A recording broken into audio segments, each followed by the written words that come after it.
নমস্কার দর্শক বন্ধুগণ, এবছর আপনারা অনেকেরই বোরো ধান চাষ করেছেন, কিন্তু এই বসন্ত এবং গ্রীষ্মের আবহাওয়ার আগমনে বোরো ধানের জমিতে বর্তমানে প্রচুর পরিমাণে মাজরা পোকার আক্রমণ এবং মাজরা সৃষ্টিকারী বিভিন্ন মথের আক্রমণ সমস্ত কিছুর আনাগোনা আপনার জমিতে শুরু হয়ে গেছে বা অনেকেরই এই একেবারে মধ্যম পর্যায়ে প্রচুর পরিমাণে মাজরায় জর্জরিত। তো আপনাদেরকে আজকের ভিডিওতে সেরা 3টি কীটনাশকের কথা বলবো, যেগুলোর মধ্যে হবে একটি একেবারে নতুন টেকনিকের ওষুধ, একেবারে জাপানিজ কোম্পানি টেকনোলজির ওষুধটি প্রয়োগ করা মাত্র সমস্ত মাজরা পোকা এবং মাজরা পোকা সৃষ্টিকারী বিভিন্ন মথ এবং ঘাস ফড়িং, পুরুষ মথ, স্ত্রী মথ সমস্ত কিছু একেবারে ছটপট করে মরে পড়তে বাধ্য হচ্ছে। তো যাই হোক, আপনাদেরকে ধাপে ধাপে প্রথমে একটা নর্মাল প্রথম দিকে প্রয়োগ করে একটা খুব সুন্দর ওষুধের কথা বলবো, তারপরে মাঝখানে সেই নতুন ওষুধের কথা বলবো, তারপরে আরেকটা মাজরা পোকার জন্য খুবই ব্যবহৃত এবং 100% ভালো রেজাল্ট দিয়ে থাকে সেই রকম ওষুধের কথাই বলবো। এই 3টি ওষুধকে আপনারা সঠিক পরিমাণে ধাপে ধাপে নির্দিষ্ট সময় অন্তর সঠিক কোম্পানির নিয়ম অনুযায়ী যদি ব্যবহার করে যান, আপনারা অবশ্যই বোরো ধানের ক্ষেত্রে এই বছর মাজরা পোকাকে অবশ্যই দমনে রাখতে পারবেন এবং মাজরার বংশকে অবশ্যই ধ্বংস করতে পারবেন। তো প্রথমে বোরো ধানের ছোট অবস্থায় অর্থাৎ রোপণ করা, যদি আপনাদের বোরো ধান রোপণ করা মোটামুটি প্রথম থেকে 30-35 দিনের মধ্যে রয়েছে, এই পাশ কাঠি প্রচুর পরিমাণে আসতে শুরু করছে এবং সেই সময় গাছ সবুজ তরতাজা, সেই সময় প্রচুর পরিমাণে মথের আনাগোনা শুরু হয়েছে এবং দু একটা মাজরা পোকার সমস্যাও আপনারা লক্ষ্য করতে পারছেন। তবে সেক্ষেত্রে আপনারা প্রথম দিকে আমি আপনাদেরকে বলবো যে একেবারে হাই কম্বিনেশনের হাই পাওয়ার ওষুধ প্রথম দিকে প্রয়োগ না করাই ভালো। আপনারা চেষ্টা করবেন প্রথম দিকে খুব ভালো এবং কীটপতঙ্গ যাতে রেজিস্ট্যান্ট পাওয়ার তৈরি করতে না পারে সেই সমস্ত জাতীয় কীটনাশকগুলো প্রথম দিকে স্প্রে করবেন। তার মধ্যে একটি কীটনাশক হচ্ছে বাইফেন্থ্রিন 10% ইসি গ্রুপের কীটনাশক, যেটি আপনারা প্রথম দিকে যদি বোরো ধানের ক্ষেত্রে ব্যবহার করে রাখেন, আপনারা আরামসে 15 থেকে 20 দিন অবশ্যই আপনারা ধানের ফসলকে প্রাথমিক পর্যায়ে সুরক্ষা দিতে পারবেন।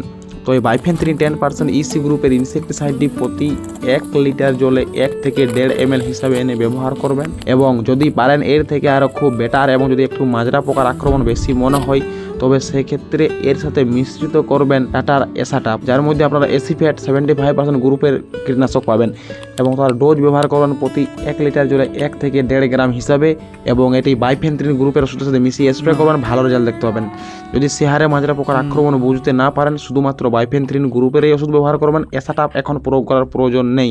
কিন্তু যদি অতিরিক্ত মথের আগমন, মাছির আক্রমণ, ফড়িংয়ের আক্রমণ বেশি বুঝতে পারা যায় তবে সেক্ষেত্রে ব্যবহার করতে পারেন। এবং 2 নম্বরে যে কীটনাশকটির কথা বলবো সেটি হচ্ছে একেবারে প্যাটেন্টেড প্রোডাক্ট, যেটি জাপানিজ টেকনোলজি দিয়ে তৈরি এবং যেটি নাগার্জুনা কোম্পানি NaCl লিমিটেড কোম্পানির ইনসেক্টিসাইড ম্যানুফ্যাকচারিং করছে। তবে সেক্ষেত্রে যে ওষুধটা ব্র্যান্ড নেম হিসেবে সমস্ত জায়গায় আপনারা পেয়ে যাবেন তার নাম হচ্ছে ফাইটা ইনসেক্টিসাইড। এই ফাইটা ইনসেক্টিসাইড এর মধ্যে যে কম্পোজিশনটা আপনারা দেখতে পাবেন সেটি হচ্ছে নতুন টেকনিকের ওষুধ, কীটপতঙ্গ এর প্রতি রেজিস্ট্যান্ট পাওয়ার এখনও সে হারে তৈরি হয়নি এবং এটি ব্যবহার করলে 100% আপনারা বোরো ধানের জমিতে সমস্ত প্রকার কীটপতঙ্গ থেকে ফসলকে সুরক্ষা দিতে পারবেন। যেটির মধ্যে আপনারা কম্পোজিশন দেখতে পেয়ে যাবেন সাইক্লানিলিপ্রোল 9.3% এবং সাইক্লানিলিপ্রোল 10% W/V DC ফর্মুলেশনে।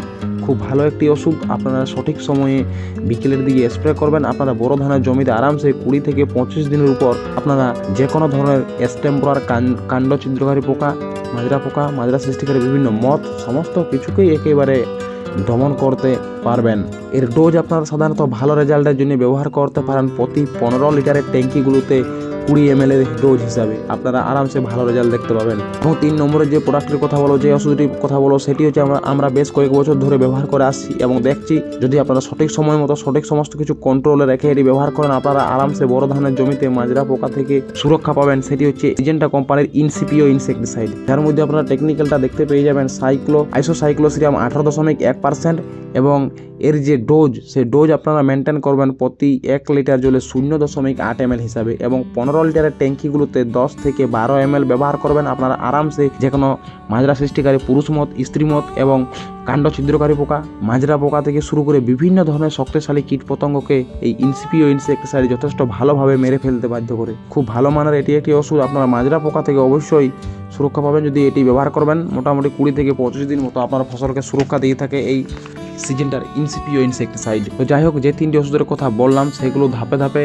গাছের রোগ পোকার উপদ্রব বুঝে আপনার গাছে কী হারে কেমন মাজরা পোকা আক্রমণ করেছে সেই হিসাবে এনে সঠিক সময় মতো 3টি কম্বিনেশনের কথা বললাম। এই 3টি কম্বিনেশনের ওষুধ আপনারা বাড়িতে এনে রাখবেন এবং নির্দিষ্ট সময় অন্তর অন্তর ব্যবহার করবেন। আপনারা আরামসে মাজরা সৃষ্টিকারী মথ থেকে শুরু করে বিভিন্ন শক্তিশালী মাজরা পোকাকেও একেবারে শেষ পর্যন্ত ধানের শীষ নুয়ে যাওয়া পর্যন্ত আপনারা আরামসে ফসলকে রক্ষা দিতে পারবেন যদি ঘুরিয়ে ফিরিয়ে এগুলো নির্দিষ্ট সময় অন্তর অন্তর ব্যবহার করে যেতে থাকেন। এই সমস্ত কীটনাশকগুলি ধানের পাতা মোড়ক পোকা, কাণ্ড ছিদ্রকারী পোকা, ফড়িং, কারণ পোকা, হপার পোকা, বিভিন্ন ধরনের পুরুষ মত, স্ত্রী মত এবং পূর্ণ মাজরা পোকাকেও সম্পূর্ণভাবে বিনাশ করে দেয় যদি এটি আপনারা সঠিকভাবে ব্যবহার করেন। তো দর্শক বন্ধুগণ, সকলে অবশ্যই ভিডিওতে দয়া করে একটি লাইক দিয়ে যাবেন এবং ভালো লাগলে চ্যানেলকে সাবস্ক্রাইব করে আমাদের পাশে যুক্ত থাকবেন। পরবর্তীকালে ভিডিওর জন্য ডান দিকে সাবস্ক্রাইব চিহ্নটি প্রেস করার পর অল বা ঘন্টা আইকনটি প্রেস করে রাখবেন এবং ভালো লাগলে অন্যান্য চাষি ভাইদের কাছে এই ভিডিওটি শেয়ার করে আমাদের পাশে যুক্ত থাকবেন। সকলে ভালো থাকুন, সুস্থ থাকুন।